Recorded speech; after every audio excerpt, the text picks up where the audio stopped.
there lived a girl named Adaize. She was 7 years old when her mother and father died in the same rainy season, one after the other, like two candles blown out by the same wind.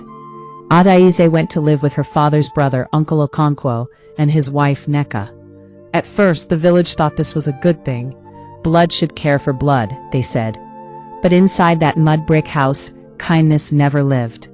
Neka gave her own children, 2 boys and a girl, soft mats to sleep on. Adaize slept on the bare floor near the goats. The children ate pounded yam with rich soup. Adaize ate what was left in the pot, sometimes nothing at all. When she cried from hunger, Neka would say, "Tears will not fill your stomach. Go and fetch water." Adaize fetched water. She swept the compound before the sun rose. She carried firewood on her small back until her shoulders bled. And still no one called her by her name. They called her Ada Oshi, the thief's daughter, though her mother had never stolen anything in her life. One evening something terrible happened. Neka's prized coral beads, the ones passed down from her own mother, disappeared from the wooden box where she kept them. The house exploded with shouting. "Where are my beads?" Neka screamed, tearing through baskets and mats. "Someone has taken them." Uncle Okonkwo's eyes fell on Adaize, who stood trembling by the doorway. "It is her," Neka said, pointing a shaking finger. "The thief's daughter has stolen from me. Blood does not lie. She carries her mother's shame." "I did not touch your beads," Adaize whispered. "I swear on my mother's grave." But no one believed an orphan girl. That night, Uncle Okonkwo beat her with a cane until welts rose on her back like small red rivers.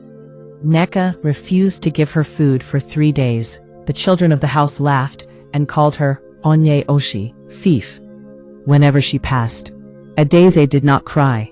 She had cried so much since her parents died that her tears had dried up like a stream in the dry season.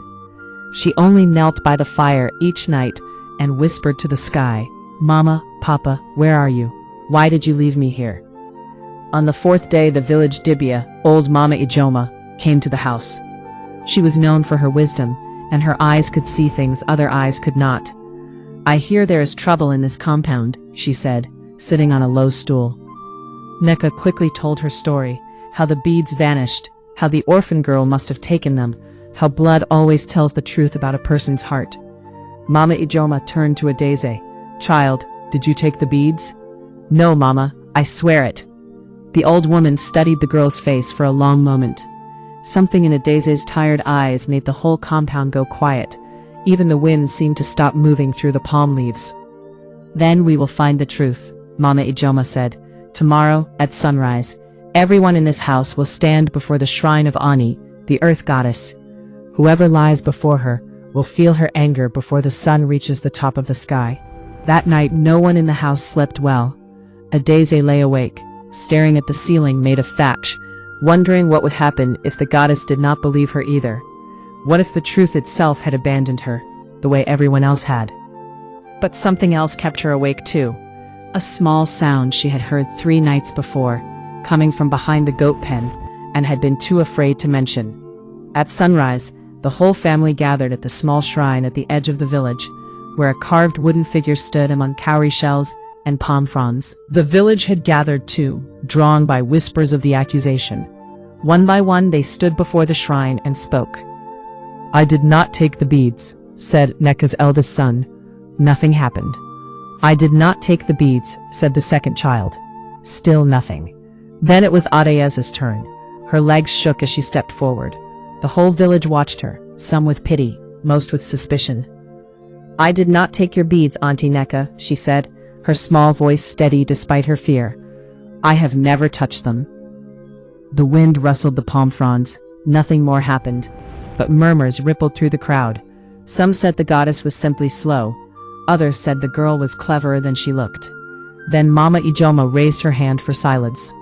"Before we finish," she said, "I must ask one more thing. Adaize, 3 nights ago did you hear or see anything strange in this compound?" Adaize's eyes widened. She had told no one about the sound behind the goat pen.